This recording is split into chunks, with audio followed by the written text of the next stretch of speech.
Comeback of the season. Welcome back to Banditland Boulevard. Trevor Hauer here. Tony LaMonica there. I don't even know how to describe this. I don't even have an opening monologue for you guys. They had us in the first 55 minutes. Not gonna lie.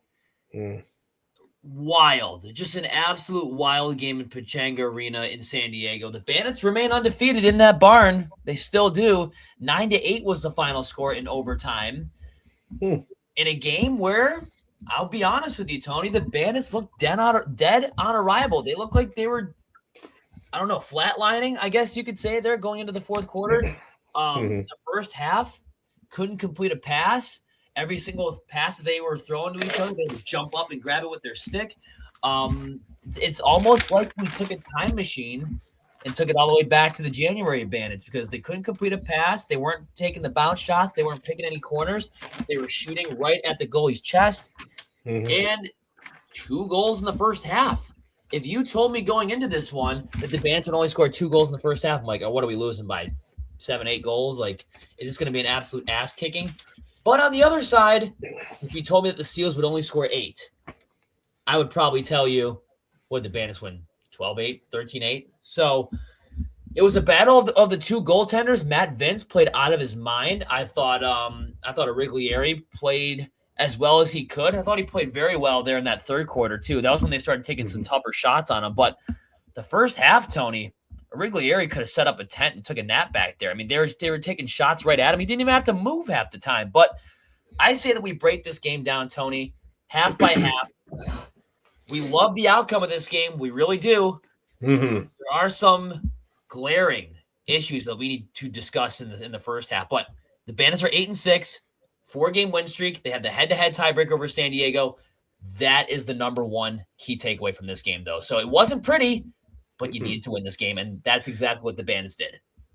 Yeah, ugly first half, especially with the passing to each other and having the confidence, and especially how San Diego's defense was reading the play and how the Bandits' offense was trying to operate as they always do, is that they try to look for the fancy pass, try to get that one-timing goal, and San Diego read that. And every time they did, they jumped on it and turned it over to the other way and possibly took a couple goal lead here and there. I mean, obviously they outplayed us in the first half. It was 4-2 after the first half alone. And I'm thinking, okay, it's going to be like one of those 5-4 playoff matches that we did before back in Banditland. That 2 goaltenders read each other so well, or read their offenses so well. And like Matt Vince was doing, had a little minor scare when he made a great crossover save and looked like he was kind of stunned there for a second, especially how he wasn't feeling, like he was very slow to get up. And I don't know if because he was out of breath or maybe somewhere he got hit and it knocked the wind out of him, which could possibly happen. But other than that, just poor judgment on where to go. And it's just the turnovers were going to the home team, which was San Diego. And that's something you cannot keep consistently doing. Is by when we say play consistent, it means score more than 2-3 goals a quarter, not 1. That's not going to win you games. And I'm thinking from quarter 1 to quarter 3, I'm like, well, pack it up. I don't see us going to Saskatchewan the very following week playing this good or playing this tight defensively. But the offense wasn't clicking until the fourth quarter. You can't just rely on that all the time to go gun-ho right at the last second. You got to play consistent, and they weren't doing that against San Diego. And your stars really weren't playing like stars in the first 50 minutes of the game either. I mean, no. Dane Smith had that little squeaker, I think it was in the third quarter, to break up that scoreless drought that the Bandits were on to go down. I think it was maybe 6-3 or 7-3 at that point. But it was a little shot that went through his legs. He made probably 90% of the save and kind of squeaked by. I will say, though, in the first half, there was a very pretty goal from Kyle Buchanan, almost from an impossible angle to tie that game up to 2. That is how you beat Origlieri. Fast-paced passing, keep him on his toes, and keep him diving across the crease. He's not going to make the save. And I don't know if the Bandits just didn't read the scouting report in the first half, but they were taking shots right at him, and he could have just sat in a chair. He could have just pulled up a desk chair and put it in the middle of the crease because they were shooting it right at him. He didn't even have to move half the time. But I will give him his stripes there. In that third quarter, he was lights out. I mean, they were taking better shots. It may not have looked like it, but Yeah, the Bandits were a lot more fast-paced in that third quarter, and you were thinking to yourself, something's got to give here. They had a couple odd man rushes, especially Dylan Robinson leading down the right-hand side, passed it over to, I think, Dane Smith. He got robbed a couple times. Josh Byrne. They hit a couple posts in the third period, or the third quarter. I thought that they played fairly well in that third quarter, but you were thinking in the back of your mind, like, something's got to give here. And then you see Vince give up a couple goals, and you're like, and it's now 7-3. Not a lot of time left. 7-3 at the end of the third quarter. So the first half, it was 4-2. And at that point, wasn't pretty by any stretch, but it wasn't pretty on the San Diego side either. They scored only 4 goals. So it was the way I kind of looked at it was, if you have a solid third quarter, go out and win this game in regulation. Like, go out and smoke these guys and leave them in the dust here in the fourth quarter. They scored 1 goal. So to break it down, 1 goal in the first, 1 goal in the second, 1 goal in the third. The goal in the first came from Nanticoke because why not? Nanticoke scored in every freaking game this year for the Bandits. The second goal, also on the power play, Kyle Buchanan and Dane Smith. They scored all 3 of those goals. So quarter 1, 1 goal. Quarter 2, 1 goal. Quarter 3, 1 goal. Not one of those was 5-on-5. They were all power play goals. So if there's one key takeaway from the first 45 to 50 minutes of this game, your power play is electric. Your power play is number 1 in the league for a reason. What's the downside? What the hell is going on in our 5-on-5 game? Like, I don't know. And that goes for everyone. Dane, Josh, Scanlon, Rezataritz, Buchanan. Like, where was this 5-on-5 goal scoring going to come from until you get to 5:30 of the fourth quarter? 5 minutes and 30 seconds remaining in the third quarter. It is 8-4 San Diego. And so we went out to the bar to watch this game with Tony Fela, Fan of the Year, and company. And my brother and I, we went out to the bar this game. It was getting late. We're getting our butts kicked. It's 8-4. I'm like, you know what? This place is really going to start filing out once the game is over. Might as well beat the traffic, listen to it on the radio. Okay, we get into our car, and that's when they finally scored their other goal actually, we got in the car when I think it was 7-3 at the time. So Josh Byrne scores to make it 7-4. We have already left at this point. Then we hear that Ben McIntosh absolutely slaughtered the Bandits this weekend. They spent a lot of time covering Courier, which they did very well, and the defense did as well as they could covering Westberg. They left Ben McIntosh wide open, but yeah, he had a hell of a night. We kind of just turned it off from there. We're like, okay, what's going on? We pull into the driveway. We get into the house, and I'm like, you know what? It's like 8-5 the last time I checked. Like, we heard the Joe Rezataritz goal on the radio, so we're like, whatever. Let's see what the final score is. I tune in to the radio broadcast on WGR, and all of a sudden, I hear John Gertler say, Dane Smith ties it up at 8. And I go, what the fuck? Like, that was what that has to be there has to be a misspelling on the scoreboard or something. Like, somebody must have typed in an 8 when they should have typed in a 6 or something. What the actual fuck happened? So Clay Scanlon. So I want to say Joe Rezataritz was the kickstart to this comeback. Yep. All of a sudden, it's 5 minutes, 30 seconds to go. The Bandits have only scored 4 goals all game. They need 4 to tie to force overtime. He scores at the 5:25 mark. So Joe Rezataritz, welcome back.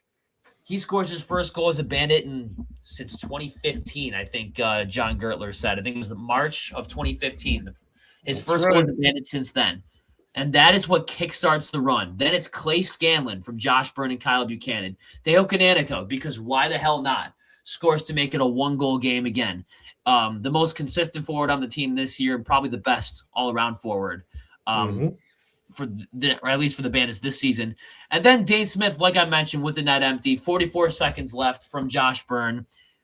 Going back and watching the replay, I don't know how they left Dane Smith so wide open. They gave him the top of the slot. It was like watching Alex Ovechkin skating around his sweet spot on the power play and just leaving him a wide open shooting lane. Josh Byrne's eyes went like this when he saw a wide open Dane Smith, passed it over to him, and he scored.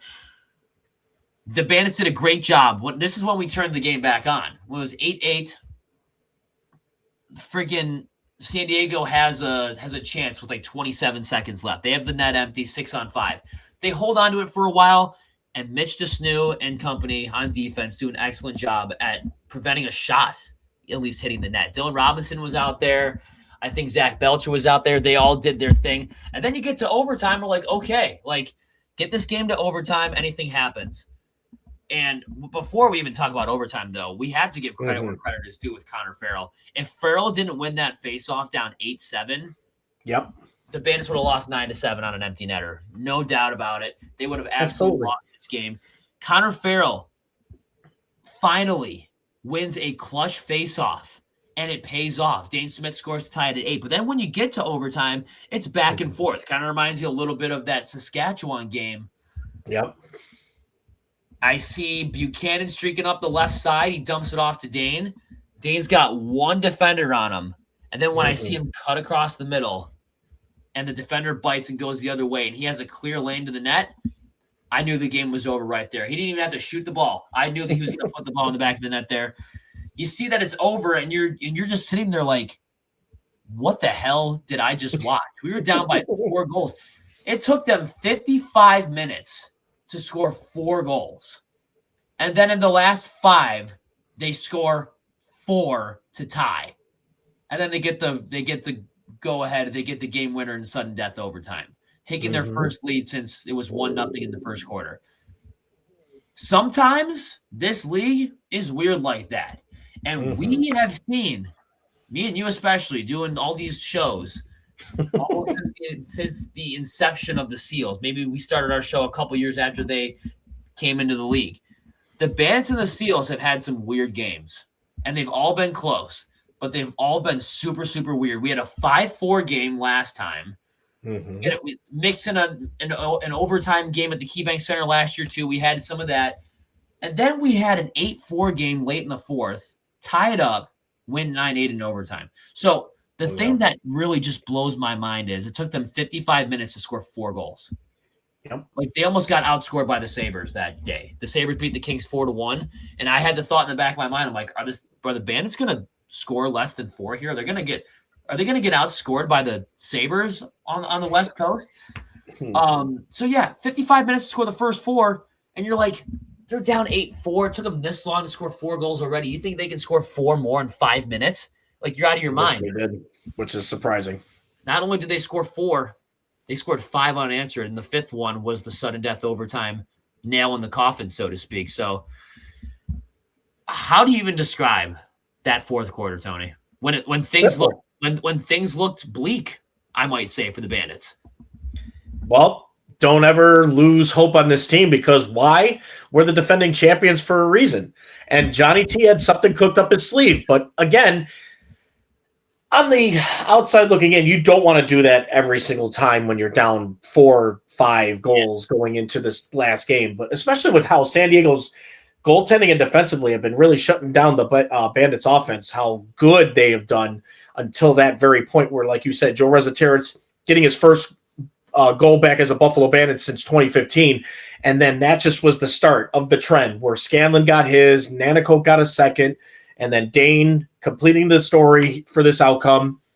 But again, it just took experience to rookie defensemen to where it all came down to why the Bandits pulled it off in the end is because the experience teaches the rookies what they have to expect sooner or later. But again, how, like you stated with how the overtime came, where Kyle Buchanan took away one of the defenders, told him, okay, come with me, one of you at least, setting up the one-on-one, and Dane Smith doing what he did best was to shake off the defender, and honestly, making him look pretty bad and breaking ankles.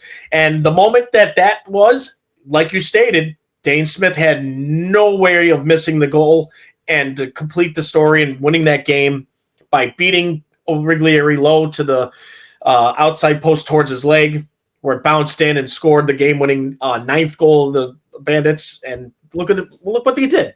They had the confidence. It was like saying to themselves, look, don't hit the panic buttons just yet. we're going to do this together. We're going to win this game, and we're going to find a way to score goals when we need to. But why wait so long when you guys have such a powerful offense where you can technically average at least easy 4 a quarter, no doubt. But you're giving a team like San Diego, a team that was 6-7, one game from you, and putting them to the test of saying, well, you know what? They can dance with us a little bit. They can play along for the ride, but why do that and keep us nail-biting, heart attack waiting of games like this to happen? But you know what? That's what makes this game exciting, because anything can happen, especially like when the announcers were saying it's a game of runs. Anything could just finally finger snap and click. But when that does, the Bandits have proven time and time again why that theory itself, when every announcer speaks it, that's what they show everybody in the National Lacrosse League, why we're so good at doing that. Because we have the great coach, we have a team that's got great depth, and we have an offense that can score whenever they feel like it. And it's scary. Even though losing Fraser and Cloutier, but they still find a way to fill the shoes when they're gone.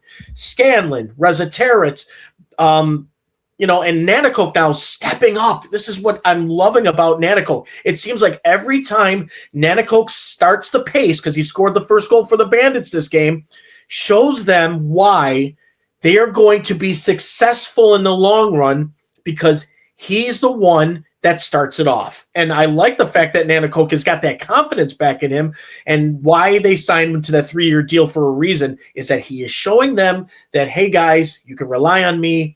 Let's go do this. Let's get the job done. And congratulations to Nanticoke, by the way, for achieving his 200th point in that game. So congratulations, number one, on that note.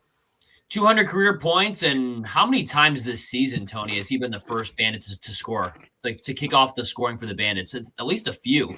I mean, that's an interesting stat. I think he did it in both Colorado games. I think, or no, Dane was the home game. Teoka scored in Denver. He scored the first one against Philly. He scored the first one against San Diego. I think. Did he score the first one against the Rush? Colorado?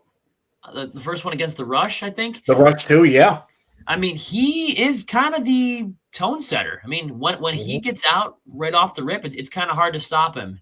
And he ended up sacking up and clutching up and getting one to make it a 1-goal game late in the fourth.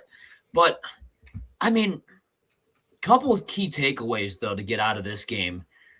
Like, I mean, that offense, they got to work on their 5-on-5 again. I mean, routine passes seemed like a chore for them. I mean, every single time a pass was made to somebody else across the floor, the player receiving the pass had to jump up to catch it. I'm like, this is I don't know what the game plan is here. Like, I don't know if they didn't hit wall ball or whatever the case was, they couldn't really complete a pass. So I was like, that needs some work. 5-on-5 for sure needs work done. They didn't score a 5-on-5 goal until the fourth quarter with Joe Rezaterets, which is insane to even mention that. Also keep in mind that I think getting the ball into the zone. I mean, there were some possessions that the Bandits had where they didn't even touch the restraining line to like 14 seconds left to go on the shot clock. I'm like, guys, like let's go. Like, what is taking so long to get out there? The goal that San Diego scored on the breakaway with Ari Steinhaus. What was that? What was that line change? Like, I don't know. That was terrible. Get your ass on the bench so the defense can sub out, and you don't get charged with an illegal substitution penalty. Like, you had forwards just jogging to the bench. Defenseman couldn't get out there on time. All of a sudden, Steinhaus is on a breakaway and he scores. He goes right over Vince's shoulder. So I'm like, guys, like what was the game plan going into it? But I would take an ugly win over a pretty loss any chance that I get. And if you were going to come all the way back and tie that game at 8, you better win that game in overtime. There's no loser point like in the NHL. Like, if they came all the way back and lost in overtime, like, they were already getting kicked in the balls the first 55 minutes of the game. That would have been the ultimate kick in the balls if they came all the way back and still lost in overtime. But I thought that the defense was phenomenal in OT. I thought that Matt Vince was phenomenal in OT. He made a big save on, I think it may have been McIntosh, but he was in a point-blank range, tried to dump it over his shoulder with one hand on the stick, and Vino was right there and made an excellent play on that. Mitch DeSnew, he had a little bit of a, I don't know. I mean, he had a pretty solid night, I will say. There were a couple times where he got burned. Westberg got around him a few times, caught him flat-footed, and when Westberg scored a couple of his goals. But, I mean, can we look at the stat here with Mitch DeSnew, 20 loose balls? Like, that is absolutely insane. Not only was it 20 loose balls for him, but he also got 2 shots on goal, 3 block shots, and 5 turnovers. That's crazy. There were some times like and Westberg is a bandit killer. Don't get that wrong. But a couple of times where Westberg put him in a swim move and he was having a rough go around. I thought Carter Coffey played another phenomenal game. I mean, he looked great. Dylan Robinson, bounce back game for him too. Zach Belter continues to probably be the best defenseman on this team right now. And whenever he's out there, he's like the Zach Metza of the Sabres. If they're playing 5-on-5 and Zach Belter's out there, the other team really doesn't score.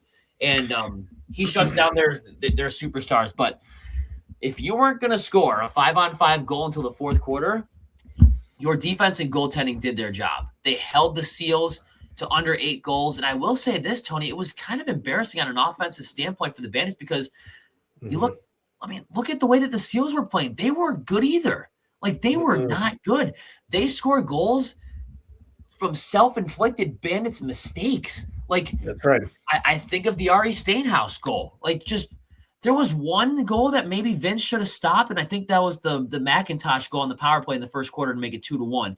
He just takes a ripper from the restraining line and it goes right in. That was probably the only one that he probably should have saved. But I mean, San Diego's possessions, they were airmailing passes too. They were turning it over. They didn't look very good either. It looked like I don't know who's the better of the 2 crappy teams tonight. The better of the 2 crappy teams tonight is going to win, but the team of January of 2026 would have let this game get out of hand. I don't think they would have scored more than 4 goals, to be honest with you. If this game was played in the middle of January, I don't think the Bandits scored more than 4. The main positive you can get out of this game, other than this game being a win for the Bandits, is when their backs are against the wall, they can still come all the way back and win this game. This team in March of 2026 is a hell of a lot different from the team in January 2026. Like, that previous team would have lost big time. This team has nuts. This team is starting to get their groove back. They are streaking 4 games in a row. The number one thing is that you can take away from this game, other than a win, of course, and an 8-6 record and 6th in the current NLL postseason standings, is that they can be down, but they're never truly out until that clock hits triple zeros. What a culture shift that this team has seen over the past month and a half. 6 games, 5 wins out of the 6. What does that tell you about these boys? They want to come back. They want to defend their crown. They want to do good things for this team. And just to throw another side note to you, Trevor, the second game Carter Coffey's played, second road game. Yep. First Toronto and now against San Diego. Both times kept opponents under 10 goals. What does that also tell you about Carter Coffey? And the reason why we've always discussed the youth and the position of his character helping this defense out so well is because of what word? Speed. He's fast. He knows, he goes right at them. He doesn't hesitate. He knows when he has to take away the shot from everybody. And honestly, the reason why they only had 44 shots and could have been maybe 60 is because they limited him down to keeping him from shooting more from the outside. And Carter Coffey has shown he is quick. He doesn't give Berg a chance. He doesn't give Courier a chance or McIntosh as much, but he limits the best players on the field. And if, God forbid, if Carter Coffey was to play against Colorado when we got hammered that game, it would have been a lot less for Colorado. It could have been a loss, but I guarantee you, it would have probably been not a 20-9 loss. It would have maybe been a 11-9, closer like we lost to Vancouver. But the fact is that I would rather have Carter Coffey in right now, as hot as he is. I would put him in next game, especially going against Sass. That is a definite for me. But for the way this team has really bounced back, going back to what now you're stating, is that confidence has rebuilt themselves to a championship run. And I'm not saying this to say it early, and I know it's still, to me, is still kind of early. You still got 4 games left to prove. You have to show them up, and I understand that. Make a statement every game. You're doing it so far. Great job, 4 straight wins, but we're not done yet. We have not technically got to a comfort zone in the standings, even though we now moved up to 6th place. But we also got to worry about the next team, which is SAS, which is great that we have got that confidence boost back. We're on a winning streak. It seems like nothing can slow us down. That's the mentality you got to go into every game. No one can beat you. You go in there, you dominate, you make a statement every time. And with the offense, how they played in the first 3 quarters, I would have been like, well, not the kind of way you want to do things, but 4th quarter and overtime, okay, that's the Bandits we all know. Yep. But don't wait so long. Play consistent lacrosse. End of statement. And all it takes, Tony, like this one was so massive because this is the only time the Bandits play the Seals all year long. So to get that tiebreaker over them is great. Don't look now, Tony, but the 2 teams in front of you that can prevent you from getting a home quarterfinal matchup, the Bandits have the tiebreaker over both of them. Toronto's in 5th, Georgia's in 4th. So that's right. Just keep winning the games on your schedule, and as bleak as it looked at 4 and 6, the Bandits have a legitimate shot at climbing back into the standings and hosting a team for the quarterfinals, whether that's the 4th seed or possibly even the 3rd seed down the road, because the team that's in front of Georgia, the Bandits, I believe, yes, the Bandits have the head-to-head tiebreaker over them as well, or at least they are tied. I don't know who would have the head-to-head over the Colorado Mammoth. I forgot about the 29 loss, and that was a good game to forget, but I remember they beat them at home too. So if you can climb into 4th, that's great, but it started off with a big overtime win like this. And I mean, Carter Coffey, though, he was in charge of pretty much covering Zach Currier all night. He scored a couple, but he was also covering Connor Robinson. He scored no goals. He got 1 assist on the night. So he's been great. And I mean, never forget his first game in Toronto where Johnny T was like, okay, you're going to cover CJ Kirst here. Have fun. Yeah. Shut down. And shut down. So I think he has earned his spot, at least for the Saskatchewan game. Yes, I would agree. Get him dressed, get him out there in the game, because I thought he played very well. But Zach Beldress being every day player too, because when he's out there, he shuts down the big guns, and he looks fantastic in overtime, shutting down those stars. And Zach Currier, and I think he was on McIntosh, and he ended up getting a good hold on him there and setting up a bad angle for him. Matt Vince makes an easy save there. They go on a breakout, and Dane Smith scores in overtime. So defensively and goaltending, I was extremely happy with the way that they played the entire 60 minutes. The offense, like, we were kind of on the trend with Saskatchewan, Toronto, and Colorado. Like, this offense is going up, up, and up, and up, and up. And I don't know if they just, caught the Bandits offense on a bad night or whatever it was, but I think the first 55 minutes of the game, that needed to be cleaned up. But the fact that this team still found a way to win and is still undefeated in all-time history in San Diego, that shows you that this offense is experienced and knows how to win. I don't know if the offense if this is a downward trend of the offense. I really don't think it is. I think it's just an everyday. It's a typical Bandits versus Seals game. When you see the weird scores, the weird low scoring games, the inconsistent offenses on both sides, it's like watching a Bills and Browns game. You get the games with the weird scores. Like, we all remember the 6-3 game and the 8-0 game. Like, the Bandits and Seals is like the NFL equivalent to Bills Browns. It's just the atmosphere, and it's the environment that these two teams meet each other. Like, God forbid you ever get like a 13-10 game in a Bandits and Seals game. You'll never get that, because it's just the weird environment between these two teams. And I mean, at least you can say that it's always going to be a fun fight to watch. I thought the defense, though, did a fantastic job at covering Westberg. I thought they did great at covering a lot of those guys. Like, Connor Robinson used to be a Bandit killer of his own, and didn't always see that on Saturday. And it was kind of weird to see.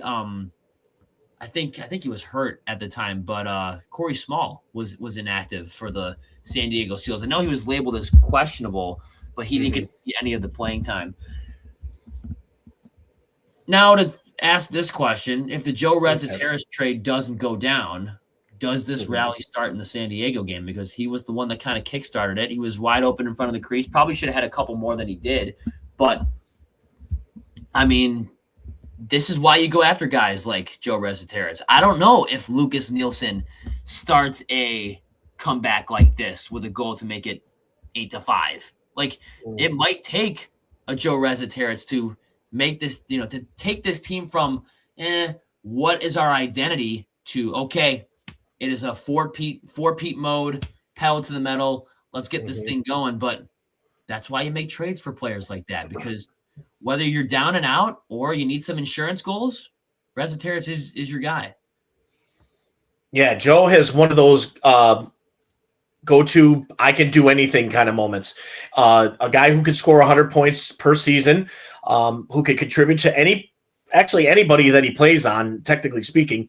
But I don't want to see Joe quit playing as Joe. Like, I mean, let's see him be the leader out there. I'd like to see that, like, instead of seeing Dane and Josh do all the, well, I don't want to say all the work, but I like to see Joe take the reins and say, hey, you know what, guys, let's see what I can do for you now that I'm back in the orange and black. Let's see what I can contribute if I'm out there, like, say, with Kyle Buchanan and Tehoka or Scanlon or McKay, or, let's see what our line could do, like the secondary line can do. And I got a feeling, no matter what you say or what I could probably predict, is the fact that secondary scoring, once again, has proven a point this season why our success rate is starting to climb in the percentage rates because of what this team has done. Joe Resetarits, number one. You're bringing toughness and a playmaker back into the lineup. You got Kyle Buchanan, who gets the loose balls in your offensive zone. Nanticoke and Scanlon find a way to score goals, 1 or 2 per game. It's okay. We could accept that.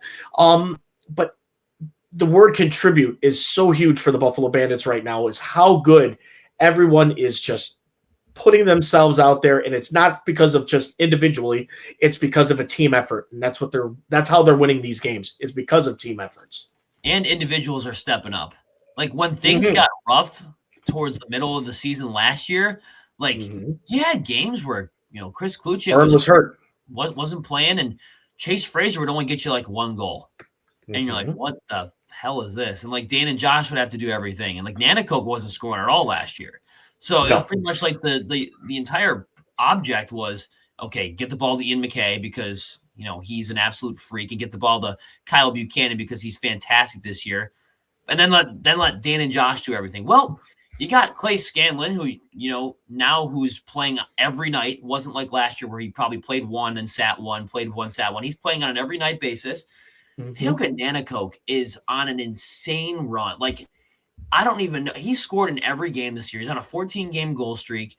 And he is going back to his 2022, 2023 ways, and maybe all it took was a 3-year contract, but everybody's contributing. Buchanan still looks great. I think he can still play another 2 years in this league. That dude's phenomenal.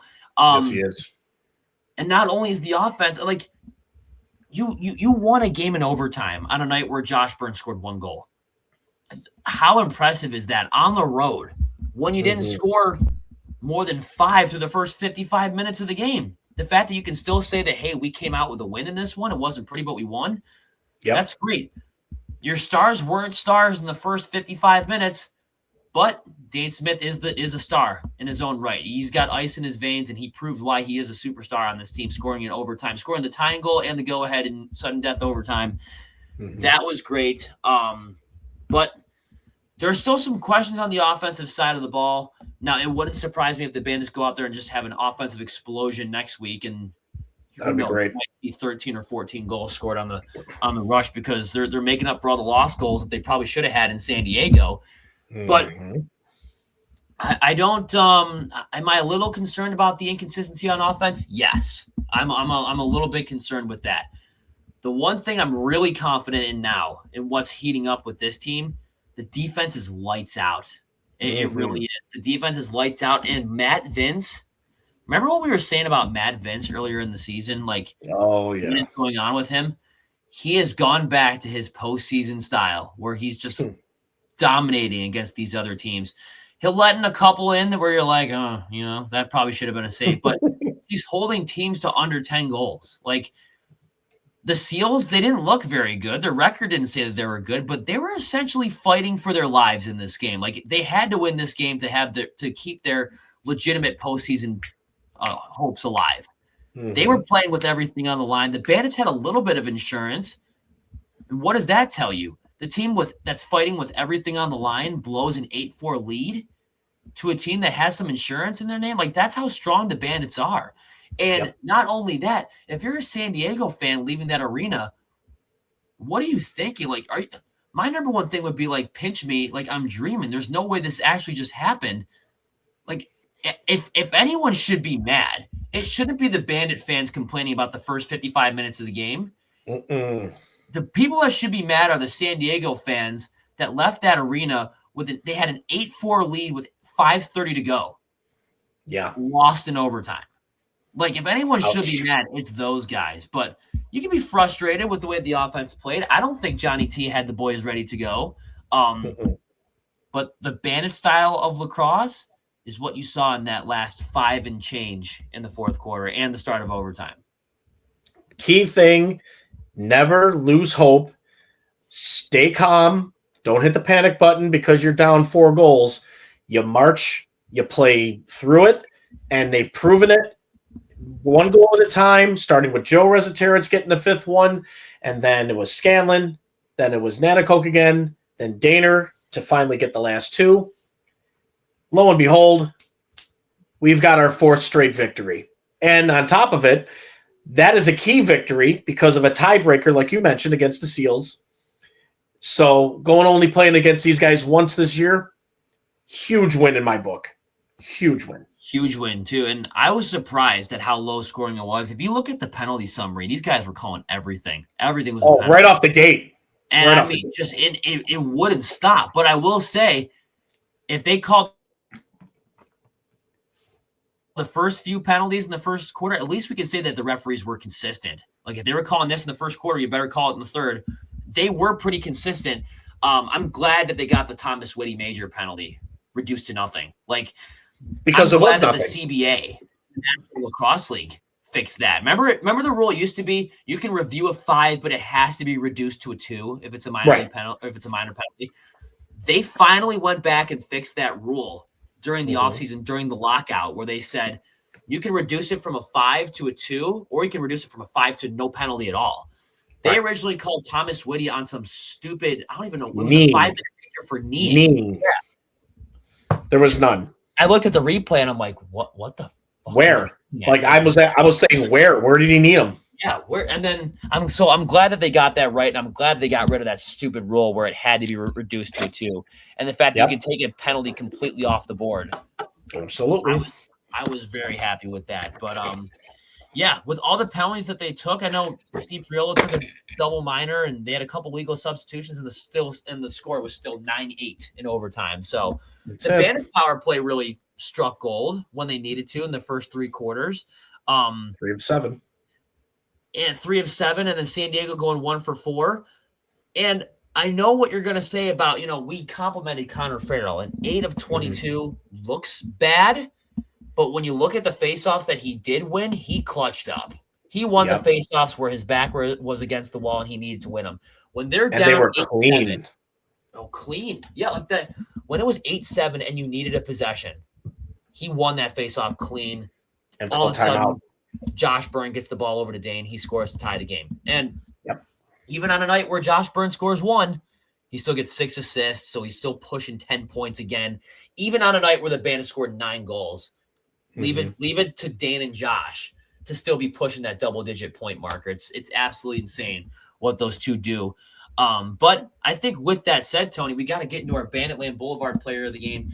To nobody's surprise whatsoever, first of all, I had no players of the game for the first 55 minutes. I was going to give it to Ben McIntosh. I was so sold, or Origlieri. I was fully, preparing myself for that. No one's surprised, though. You got to give it to the guy, the Iceman, ice in his veins, to tie it up at 8 and to get the game winner, to win the game 9-8 on the walk-off shot in sudden death overtime. You got to go with the great Dane Smith. When you got games on the line and it comes down to where your go-to stars have got to be stars, Dane Smith is one of them. He led the charge. He made sure the game scored was let me correct that statement. He made the game tying goal, and then he said, "You know what, boys? Let me just finish this story for you. I'll get the game winning goal," and he did. And that's the reason why he's wearing the A on his shirt. It could be soon. Who knows? He could be captain soon.